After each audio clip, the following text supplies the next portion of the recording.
So I often get a question from teachers about what's the best way to use Nearpod. Nearpod has so many different ways to use it, but what I find Nearpod helps most teachers the most in the area is formative assessment.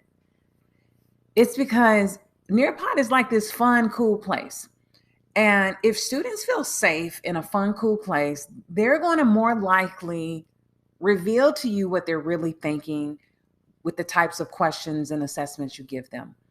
I highly, highly recommend not using Nearpod for your summative assessments because I know it offers the real time data back to them, but at the same time, it could be a place of anxiety for students. So I wanted to quickly just show you three ways I use formative assessments in Nearpod. But first, let's just talk about the definition of formative assessment. It's a formal and informal assessment used by teachers during the learning process. So this is not after the learning has taken place. This is in the middle of the learning in order to modify. So we're going to give that assessment, we're going to get some information, and if we realize that we've prepared a lesson and students are not really ready for that lesson, we're going to add some activities on the fly, or we're going to have some different content to give them so that we can adjust our teaching. So we're going to modify teaching and learning activities. Why? Because we want to improve learning outcomes. We want to give students more opportunities to practice, to kind of fail in the sandbox before we give them a big fat grade. And this can be hard for us because, the next thing is the students might say, well, am I going to get a grade for this? No, this is to help you learn, and it's helping me to learn how to adjust my teaching to better help you understand the content. So, formative assessment tool. Why? Because we can change things in the moment. Well, Olivia showed me how can I change things in the moment. So let's go out of here. And now what I want to do is I just want to quickly show you some on the fly activities. So I'm just going to create a blank lesson for now. We're just going to leave it as blank. I'm just going to call it blank lesson. And I am going to at least add a video so that I can show you how we can add things on the fly. Quickly go. Okay. Oh, volunteering. We the people. Great. I'm just going to throw something up here. Nearpod has so many videos that are already curated specifically with teachers in mind. So I have my lesson. I say save, exit. Part of my lesson had a little quiz in the video. I played them some, and I was like, oh my goodness, I thought this was a review. I thought they was going to be ready, but they weren't ready. So in the lesson, I have launched it. It's launched. In the top right-hand corner,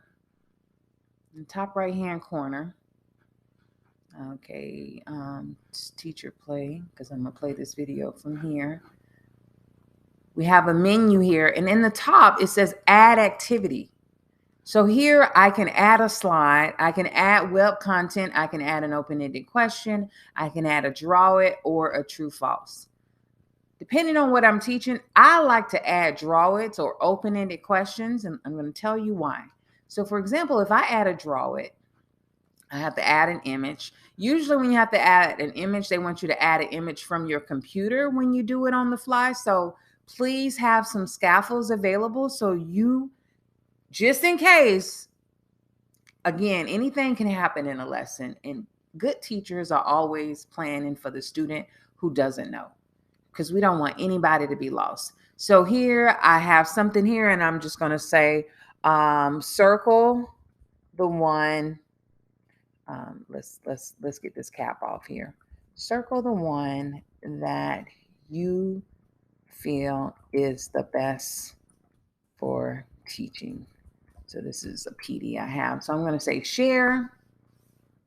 So then all of my students are going to get access to this draw it. I did this draw it. Why? On the fly, because I needed another way to assess or to give them some more information. Now I'm going to tell you again why I like this one.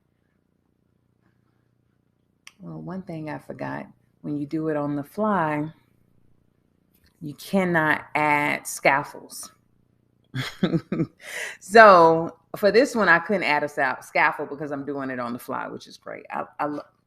I love it when I'm learning in the process. But in here, a student could come and circle which one they feel like they are able to do now after having some type of intervention with you. And then we're going to press the submit button. Once you finish up on the fly activity, you're going to always want to close the activity. You want to end the activity. It's going to put you back into your regular lesson. So that's very, very important that you're going to be put back into your regular lesson. And we're going to talk about the second reason, this formative assessment tool. But the thing about Nearpod, it allows you to scaffold. So good teachers are always providing scaffolds for their students. So let's take a look at another lesson that I have here. Let's see here. Let's just open up this one. I'm going to go to edit, and I'm going to show you how you can add reference materials. Okay, so here's my first draw it here at the top. I'm going to click on it to edit it. And right here, I'm talking about mantras. I have the option to here say the following phrase out loud to yourself. But if I didn't want to keep that, there is a trash button.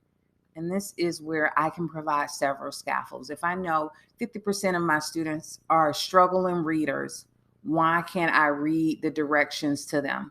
So the audio recorder will allow me to read the directions to them.